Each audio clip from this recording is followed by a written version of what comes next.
بسم الله الرحمن الرحیم. حامده و مصلیه. محترمینو، یو محترم رور دا پوښتنه کړې ده چې په سفر کې سنت کول څنګه دي؟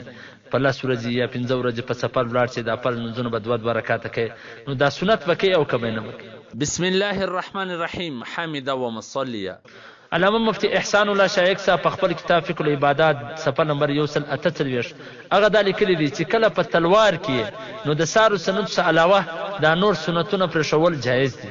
سار سنت خو په هر حال کې کوي، او که چیرې هېڅ تلوار دی نه وي، ملګري هم نه دسه ورکېږي نه دسه ځي، او دغه رنګه موټر یا ګاډي یا کوچ یا جاز هم د هغه د سکلو هم بیره نه وي، بلکې د اطمینان حالت نو سنت مؤکده کول ضروري دي.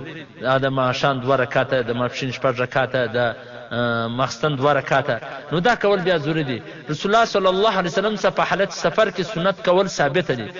په حواله د علاج سنن جلد نمبر 1 صفحه نمبر 119 دغه رنګه فتاوا هندیه جلد نمبر 1 صفحه نمبر 9 كذا في البحر ورد محتار والمختار أنه لا يأتي بها في حال الخوف ويأتي بها في حال القرار.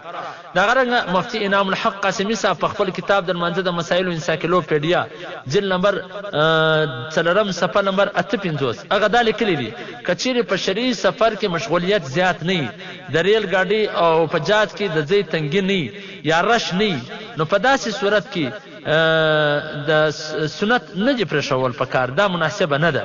او که چیرې راشي یا ریل ګاډی یا جازي یا بل څه مشکل، نو بیا د سار د سنت څخه علاوه د نور سنتو پرېښولو گنجایش شته.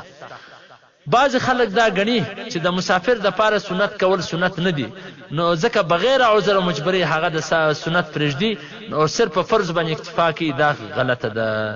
په حواله ده فتاوا هندیه جلد نمبر 1 صفحه نمبر 149 الباب الخامس في صلاة المسافر رشیدیه کتابخانه کوټه.